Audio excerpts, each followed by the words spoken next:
یہ میرے ایک پرانے دوست اور سابقہ پولیس آفیسر کی کہانی ہے۔ انہیں میں چودھری صاحب کہوں گا۔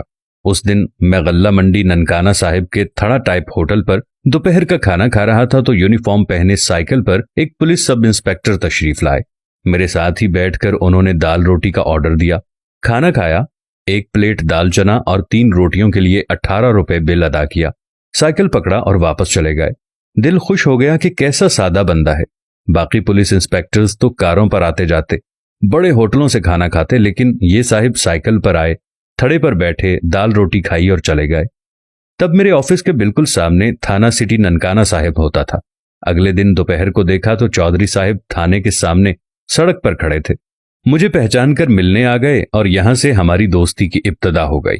ایک دن میں نے انہیں پوچھا کہ چودھری صاحب، باقی پولیس افسران تو بڑی بڑی گاڑیوں میں گھومتے، مہنگے ہوٹلوں سے کھانے کھاتے، لیکن آپ کو کیا مسئلہ ہے؟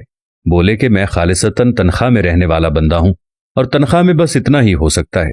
میرا سوال تھا کہ کیا آپ شروع دن سے ہی تنخواہ میں رہتے ہیں یا اب یہ تبدیلی آئی؟ تو جواب میں انہوں نے ایک لمبا سا ٹھنڈا سانس بھرا اور بولے، پہلے بھی میں کوئی ایسا غلط نہ تھا، لیکن کوئی 2 سال پہلے میں شیخوپورہ میں ایک اشتہاری کو پکڑنے گیا۔ جنوری کا مہینہ، ہلکی بارش اور پو پھٹنے کا وقت تھا۔ ہم 6 لوگ گاڑی دور کھڑی کر کے پیدل ہی ایک ٹوٹے پھوٹے مکان کے سامنے جا رکے۔ دروازہ کھٹکھٹایا تو 5-6 سال کی ایک بچی نے دروازہ کھولا اور ہمیں دیکھ کر رونے لگ گئی۔ اتنی سخت سردی میں بچی کے تن پر چیتھڑے نما نامکمل کپڑے، پیروں سے ننگی، ہاتھ لگا کر دیکھا تو وہ بخار سے تپ رہی تھی۔ ہم نے اسے اپنے مجرم کا پوچھا تو بولی کہ ابو تو بہت دنوں سے گھر میں نہیں ہیں۔ ہم اسلحے وغیرہ کی موجودگی کے شک پر اندر داخل ہوئے اور تلاشی شروع کر دی۔ ایک ہی کمرہ تھا۔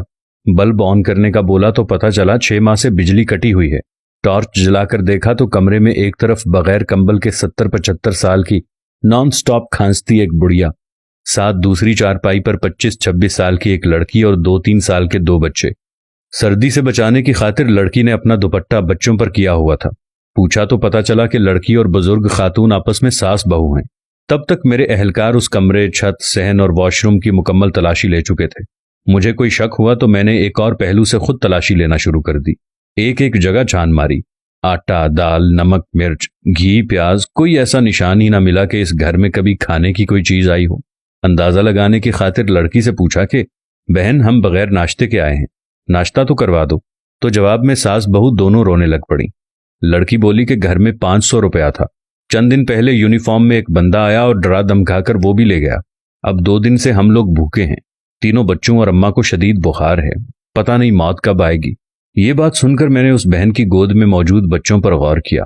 چھوٹے بچے کو ٹٹولا تو وہ فوت ہو چکا تھا، لیکن اس کی ماں اس بھیانک حقیقت سے لا علم سردی سے بچانے کی خاطر اس پر کپڑا کرائے جا رہی تھی۔ سانس رک جانے سے بچے کا جسم ٹھنڈا ہو چکا تھا، جبکہ ماں سمجھ رہی تھی کہ بچے کا بخار اتر گیا ہے۔ یہ سب میرے سے دیکھا نہ گیا۔ نماز فجر کا ٹائم ختم ہو رہا تھا۔ میں نماز نہیں پڑھا کرتا تھا، لیکن اس دن پتہ نہیں مجھے کیا ہوا، ان لوگوں پر میں نے ایک جوان کی ڈیوٹی لگائی اور خود مسجد میں چلا گیا۔ آخر میں چودھری صاحب بولے، وہ دن اور آج کا دن اللہ پاک سے ہمیشہ دعا مانگتا ہوں کہ جب مروں تو میرے پیٹ میں حق حلال کے دانے ہوں۔